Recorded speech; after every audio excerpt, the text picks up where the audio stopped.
Hello, this is Advocate Preeti Patwa here. Once again, welcome to my classes.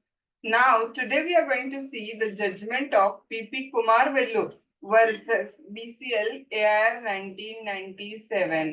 See, कुठली case बघणार आपण V P. Kumar Vellu versus BCL. काय झालेलं आहे बघा या व्ही.पी. कुमार वेल्लूच्या केसमध्ये. हे जे व्ही.पी. कुमार वेल्लू ऍडव्होकेट हे आहेत city government leader of a Madras city. कोण आहेत सांगा? City government leader of a Madras city यांच्यावरती असं ॲलिगेशन आरोप लावलेला आहे की व्ही.पी. कुमार वेल्लू त्यांच्याकडे ज्या केसेस आहेत सिटी ऑफ मद्रास कडून त्या केसेसना वेळेत हजर राहत नाहीत. वेळेत हजर नाही राहत असल्यामुळं बऱ्याचदा एक्स पार्टी डिग्री पास होत असते आणि त्यामुळे बऱ्याचदा सिटी ऑफ मद्रासचे जे कॉर्पोरेशन आहे त्याचं नुकसान होत आहे तिथं. असं त्यांच्यावरती काय केलेलं आहे सांगा तर आरोप लावलाय. सो इन शॉर्ट ग्रॉस निग्लिजन्सचा आरोप कुणावरती लावलेला सांगा तर कुमार वेल्लू वरती लावलेला आहे. आता त्यांच्या विरुद्ध bar council of India disciplinary कमिटीकडे तक्रार केलेली होती आणि bar council of India disciplinary कमिटीने त्यांना ग्रॉस निग्लिजन्स साठी लायबल धरला आणि त्यांना रिप्रिमांडची शिक्षा दिली. रिप्रिमांड समज देऊन मग सोडून देतात. व्ही.पी. कुमार वेल्लूंनी शेवटी आरोप सिद्ध झाला ना की ग्रॉस निग्लिजन्स झालेला आहे. भलेही शिक्षा फक्त सिंपल रिप्रिमांडची आहे पण आरोप सिद्ध झाला की he has committed the professional misconduct. So V P. Kumar Vellu filed an appeal to the Supreme Court of India and after finding every fact of the case, supreme court of इंडियाने मात्र काय केलं सांगा तर व्ही.पी. कुमार वेल्लूंच्या अगेन्स्ट कुठलाही असा gross negligence with malafide intention prove होत नाही असं म्हटलं आणि त्यामुळं त्यांना काय केलं होतं सांगा तर ह्या आरोपातून मुक्त केलेलं होतं. त्यांच्या विरुद्ध जी बार काउन्सिल ऑफ इंडियाची रिप्रिमांडची शिक्षा होती ती रद्द केलेली होती. ओके. आणि तो जो काय त्यांच्यावर प्रोफेशनल मिसकंडक्टचा आरोप लागलेला तो काय केलेला तर रद्द केलेला होता. Okay. So I will share the screen with of you and we will deal in detail with this particular case of a V P. Kumar Vellu. Roman one काय करायचं सांगा introduction. V.P. Kumar Vellu was the city government leader in all civil court constituted in the Madras. Various complaints were made against Kumar Vellu. It was alleged against Kumar Vellu that he did not attend the cases and therefore ex parte decree is passed against the government for his negligence. Complaint was against him. कुणाला केली सांगा तर bar council of इंडियाच्या disciplinary कमिटीकडे. Bar council of India held him guilty of constructive negligence आणि शिक्षा कुठली दिली reprimand him for the time pass. Now, but Supreme Court held that there was no finding of any malafide on the part of the Kumar Vellu or any deliberate inaction. पण supreme कोर्टाने म्हटलं जाणीवपूर्वक कुठली inaction त्यांनी केलेली नाहीये. Accordingly, Kumar Vellu was not guilty of professional misconduct. असं held कोण केलं सांगा तर supreme कोर्टानं. So all about the judgment of Kumar Vellu in detail can be discussed as under. Roman one introduction करायचं. रोमन 2 काय करायचं सांगा. रोमन 2 करायचं केसचे काय करायचं फॅक्ट्स आता किंवा केसचं नाव रोमन 2 द्यायचं. V P. Kumar Vellu versus bar council of India आणि त्यात कॅपिटल ए पॉइंट करायचा facts. In October 1978, appellant was appointed as the city government leader in all the civil court constituted in the Madras other than the High Court of Madras. High Court सोडून जे काही city civil court आहेत मद्रास मधले त्याच्यामध्ये गव्हर्नमेंटच्या बाजूने यांना काय केलं सांगा तर गव्हर्नमेंट लीडर म्हणून अपॉइंट केला. The work was spread over the several court in Madras and the appellant as the city government leader was required to conduct all the civil matter pending in the civil court of the Madras except the High Court on behalf of government. हायकोर्टातले matter सोडून बाकी सगळे जे काही city civil court मध्ये मद्रास गव्हर्नमेंटच्या अगेन्स्टच्या cases होत्या त्या सगळ्यामध्ये कुमार वेल्लूंना हजर राहायचं होतं. And also to give his opinion on the matter from time to time when required. Okay, appellant was allowed the assistance of the persons who were not appointed by the government. Okay, the respondent was provided with the staff. Even काय दिलेलं होतं सांगा तर staff पण कुमार वेल्लूला दिलेला होता तिथं. मग त्या कुमार वेल्लूंच्या अगेन्स्ट पहिली कंप्लेंट काय होती बघा. First complaint against the appellant. The first complaint filed by the Commission and Secretary of the Tamil Nadu against the appellant before disciplinary committee of the Bar Council of Tamil Nadu was in respect of the suit on the file of the City Civil Court at Madras. काय तक्रार होती बघा. Commission and secretary of तमिळनाडूची complaint The government pleader was instructed to appear on behalf of the state government in this case. The memo of appearance was filed with the earlier government pleader. Okay, आधीच्या government pleader नी appearance memo sine केलेला. आता हे government leader होते ना कुमार वेल्लू, त्यामुळे अर्थात त्यांना हजर राहायला पाहिजे होतं. Okay, the record of the case has been send to the office of the government leader and he had also asked to prepare a written statement. सगळं केसचे रेकॉर्ड पाठवले, कुमार वेल्लूना रिटन स्टेटमेंट प्रिपेअर करायला सांगितलं. पण still, however, when the appellant was appointed as a government leader, a fresh memo of appearance on his behalf has not been filed in the said suit, nor were the paper put up before him. As a result, the suit was declared ex parte against the state. हा, पण ज्यावेळेला आता जुने government leader गेले आणि नवीन कुमार वेल्लू आले, त्यावेळेला त्यांनी फ्रेश मेमो ऑफ अपीअरन्स भरायला पाहिजे होता ना, नवीन लीडर आले म्हणून. पण त्यांनी काहीच नाही केलं. त्यामुळे ते सिटी ऑफ मद्रासच्या अगेन्स्ट केस झाली, एक्स पार्टी डिसिजन झालं तिथं. हा, was declared ex parte against the state. An application was thereafter moved by the appellant to set aside the ex parte order.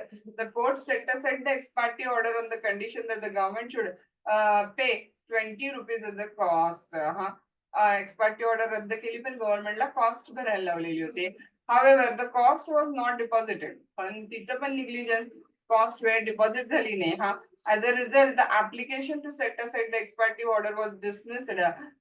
Ex parte with cost काय झालं सांगा, cost न भरल्यामुळे x party order पण काय झाली तर डिसमिस.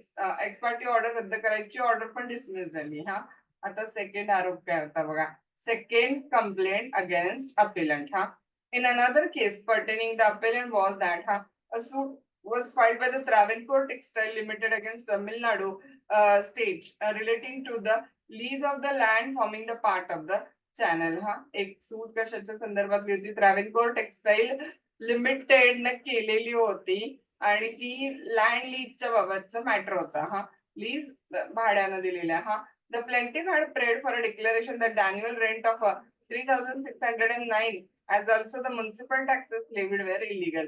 प्लेंटिफचं म्हणणं होतं की आमच्यावरती लावलेले टॅक्सेस काय सगळं आणि रेंट इलिगल आहे. Plaintiff has also made a prayer for the refund of a 25,575 rupees with interest and for a further declaration that they need not to pay any rent after 30 June 1974. आणि असं पण prayer केलं की आता आधीचे पैसे भरले ते परत द्या आणि इथून पुढे आम्हाला भरायची गरज नाही अशी ऑर्डर करा. The complaint alleged that as a result of the gross negligence on the part of the appellant, the government of Tamil Nadu has suffered the substantial loss.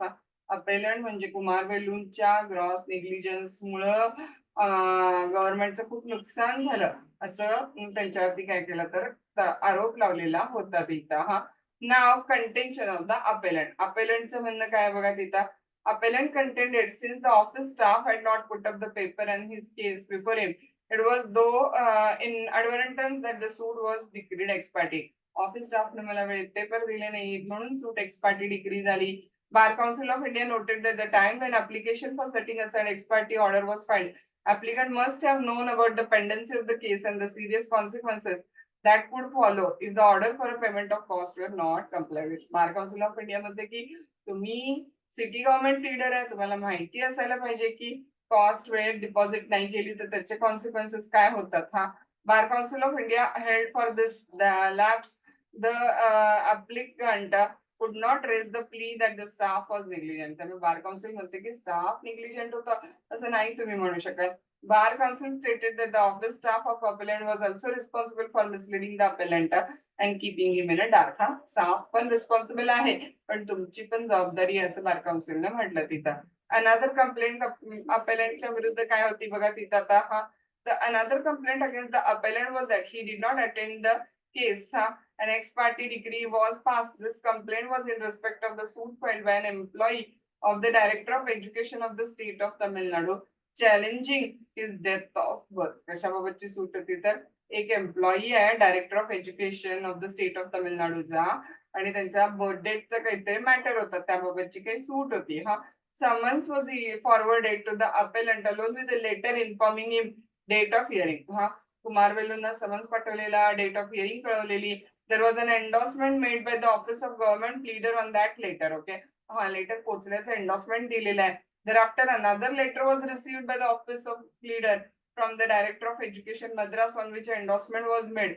Remark हा return statement to be prepared. Okay, अजून एक endorsement पाठवलं गेलं की ज्यात return statement prepare करा म्हणून कळवलं गेलेलं होतं. This remark are the same handwriting in which endorsement of the previous letter was made. Okay, but still no memorandum for appearance was filed in the suit on behalf of the state of Tamil Nadu. तिथं सुद्धा तमिळनाडू स्टेटच्या बाजूने appear राहण्याचं memorandum फाईलच झालं नाही, कुणीच appear झालं नाही. एक्सपार्टी डिग्री काय झाली सांगा तर पास झाली. हा came to be passed in the suit. मग शेवटी काय झालं बघा, the Bar Council of India accepted that there was no deliberate lapse on the part of the appellant. This only lapse was not to have kept the office in order. He was held guilty of a फार gross negligence नाहीये असं बार council of इंडियाने म्हटलं, पण constructive negligence आहे असं बार council of इंडियाने म्हटलं. आणि त्यामुळे शिक्षा कुठली दिली बघा, it reprimanded him for the lapse of time. रिप्रिमांडची शिक्षा दिली.